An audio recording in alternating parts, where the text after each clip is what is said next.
کچھ لوگ اعتراض کرتے ہیں کہ آپ میلاد پاک کیوں مناتے ہیں؟ ایسا کیا ہے میلاد پاک میں جو آپ میلاد پاک مناتے ہیں؟ کیا صحابہ نے، کیا اور تابعین نے، اولیاء اللہ نے کیا میلاد پاک منائی؟ تو آئیے میں آپ کو بتاتا ہوں کہ صحابہ کرام نے بھی میلاد پاک کا ذکر فرمایا ہے۔ امام حجر مکی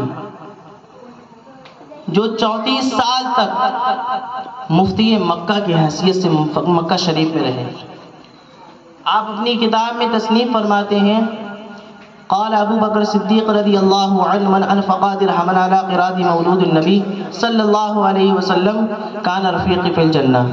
صدیق اکبر رضی اللہ تعالی عنہ ارشاد فرماتے ہیں کہ جس شخص نے آقا علیہ السلام کی میلاد میں 1 درہم خرچہ کیا وہ جنت میں میرے ساتھ رہے گا۔ سبحان اللہ، سبحان اللہ۔ کون فرما رہا ہے؟ یار غار مصطفیٰ فرما رہا ہے۔ جمعہ کے دن جب امام خطیب منبر رسول پہ کھڑے ہو کر کہتا ہے افضل البشر بعد الانبیاء بالتحقیق، وہ صدیق اکبر انبیاء کے بعد اگر کسی کا مرتا ہے افضل البشر بعد الانبیاء بالتحقیق سیدنا ابو بکر صدیق رضی اللہ عنہ، حضرت ابو بکر صدیق رضی اللہ تعالی عنہ کی ذات پاک ہے، وہ فرما رہے ہیں جس شخص نے آقا علیہ السلام کی میلاد پاک میں 1 درہم خرچہ کیا، آپ کے پاس 100 روپے نہیں ہے، 1 درہم خرچہ کر دو۔ آقا علیہ السلام کی میلاد میں 1 درہم جس نے خرچہ کیا، صدیق اکبر فرماتے ہیں وہ جنت میں میرے ساتھ رہے گا۔ اور صدیق اکبر کی ذات وہ ذات ہے کہ وہ جنت میں میرے مصطفیٰ جان رحمت کے ساتھ رہیں گے، اور یہ ہمارا عقیدہ ہے کہ صدیق اکبر ہم کو اپنے آقا علیہ السلام سے ملا دیں۔ سبحان اللہ، سبحان اللہ، سبحان اللہ۔ اور آگے بڑھیں، قال عمر رضی اللہ عنہ من عظم مولود النبی صلی اللہ علیہ وسلم فقد احیا الاسلام۔ حضرت عمر فاروق اعظم ارشاد فرماتے ہیں جس شخص نے حضور علیہ السلام کی میلاد میں آیا اور اس کی تعظیم کر لی، خالی تعظیم کر لی، خالی یہاں پیسہ خرچے کرنے کی بات بھی نہیں، خالی تعظیم کر لی، اس نے اسلام کو زندہ کر دیا۔ سبحان اللہ، سبحان اللہ۔ اب سوچئے کتنا بڑا مرتبہ ہے میلاد مصطفیٰ میں آنے کا، اور تعظیم کر لے اللہ تعالیٰ اسے اسلام کو زندہ فرما دیتا ہے۔ آج ہم میلاد پاک میں آئے ہیں اور رسول پاک کا ذکر بھی سن رہے ہیں، تو آج سوچ رکھتے ہیں کہ ہمارے اللہ تعالیٰ نے ہم کو یہ موقع فراہم فرمایا ہے۔ اور آگے چلیں، قال عثمان رضی اللہ عنہ من انفق درہما علی قراءۃ مولود النبی صلی اللہ علیہ وسلم فکأنما شہد غزوۃ بدر و حنین۔ حضرت عثمان غنی رضی اللہ تعالی عنہ ارشاد فرماتے ہیں جس شخص نے حضور علیہ السلام کی میلاد پاک میں 1 درہم خرچہ کیا، اس نے غزوہ بدر و حنین میں جو آج سے 1500 سال پہلے جنگ ہوئی ہے اس میں شریک ہوا۔ جس شخص نے حضور کی میلاد میں 1 درہم خرچہ کیا، جو جنگ 1500 سال پہلے ہوئی، وہ 1500 سال پہلے جنگ میں شریک ہونے کا شرف اللہ تعالیٰ عطا کرتا ہے۔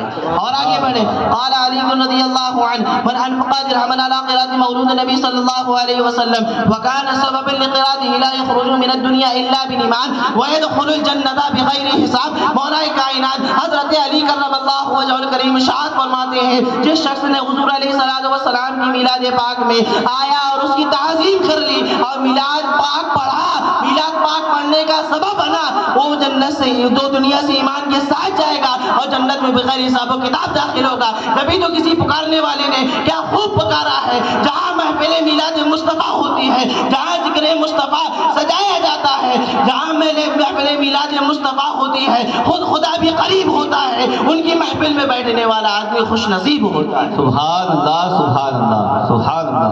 یہ اللہ تعالیٰ کا فضل ہے کہ اللہ تعالیٰ نے ہم کو میلاد مصطفیٰ میں بلایا، اور میلاد مصطفیٰ میں بلانے کے بعد میلاد مصطفیٰ کا سبب بھی بنوا دیا۔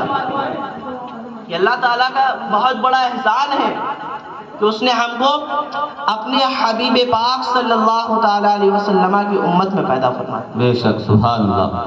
جن کی امت میں آنے کے لیے وقت کے نبی حضرت موسیٰ علیہ السلام اللہ کی بارگاہ میں دعا کرتے ہیں، یا اللہ اپنے حبیب محمد عربی صلی اللہ علیہ وسلم کی امت میں مجھ کو پیدا فرما دے۔ اب سوچئے اللہ تعالیٰ نے آپ کو تو بغیر مانگے یہ سعادت بخشی ہے، تو آج ہم ان کا چرچا کیوں نہ کریں؟ اور لوگ کہتے ہیں کہ میلاد مصطفیٰ کیوں مناتے ہیں، تو ہم نے کہا لوگ کہتے ہیں کہ میلاد مصطفیٰ تو یہ کہاں سے نئی عید ملا دی، جشن عید میلاد النبی کہاں سے لے آیا؟ یہ 2 عید تو سنی تھی، عید الاضحیٰ اور عید الفطر۔ یہ عید میلاد النبی کہاں سے آ گئی؟ تو میں نے کہا ان سے کہا اگر عید میلاد النبی میں میرے آقا تشریف نہ لاتے تو عید الفطر اور عید الاضحیٰ بھی نہ ملتی۔ بے شک کہتے ہیں کہ آپ نبی کے اس دن وصال بھی تو ہوا، نبی کا انتقال بھی تو ہوا، تو آپ نبی کا وصال کیوں نہیں مناتے؟ تو میں نے کہا جس کا نبی مر گیا وہ وصال منائے، ہمارا نبی تو زندہ ہے، بلکہ ہمارا امام کہتا ہے تو زندہ ہے واللہ، تو زندہ ہے واللہ، میری چشم عالم سے چھپ جانے والی۔ سبحان اللہ سبحان اللہ، یہ ہمارے نبی کی شان ہے، یہ ہمارے نبی کی شان ہے۔ قرآن پاک میں اللہ تعالیٰ ارشاد فرماتے ہیں وَالضُّحَىٰ وَاللَّيْلِ اِذَا سَجَىٰ،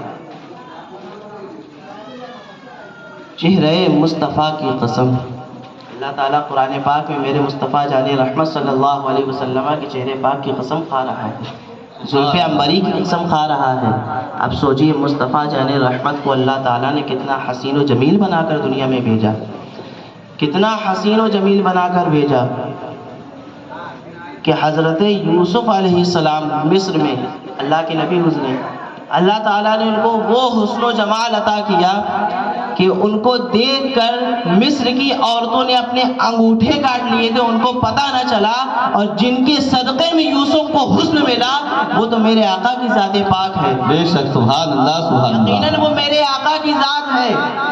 اور میرا تو یہ عقیدہ ہے اگر میرے آقا کے حسن و جمال کو آدمی دیکھ لے تو اپنی جان نچھاور کرنے کو، بے شک سبحان اللہ سبحان اللہ، اور یہ ہوا ہے یقیناً جنگ کے میدان میں آپ دیکھ لیں صحابہ کرام خون سے لت پت ہوا کرتے تھے، لیکن فکر کیا ہوتی تھی کہ حضور کی حالت کیا ہے، حضور کی حالت کیا ہے۔ ایک عورت کا عشق رسول اتنا بے مثال کہ اس ایک جنگ میں اس کے شوہر کا بھی انتقال ہو گیا، وہ شوہر بھی شہید ہو گیا، بیٹا بھی شہید ہو گیا، سارے لوگ شہید ہو گئے۔ وہ مدینے کی گلیوں میں پھرتی اور کہتی کہ نبی آخر الزماں صلی اللہ علیہ وسلم کا حال کیا ہے؟ گھر کے تمام لوگ شہید ہو گئے، لیکن اس عورت کا محبت رسول یہ ہے کہ میرا نبی سلامت ہے کہ نہیں۔ ایسے لاکھ بیٹے میرے نبی پہ قربان، میرا نبی سلامت ہے کہ نہیں۔ آج ہمیں بھی اپنے دلوں میں محبت رسول پیدا کرنا چاہیے، یقیناً محبت رسول کے بغیر ہماری نمازی بھی قبول نہیں۔ آپ زندگی بھر سر پٹکتے رہے لیکن جب تک دل میں عشق رسول نہیں ہے، محبت رسول نہیں ہے، آپ کی نمازی بھی قبول نہیں ہے۔ میرے مصطفیٰ کا حسن بے مثال حسن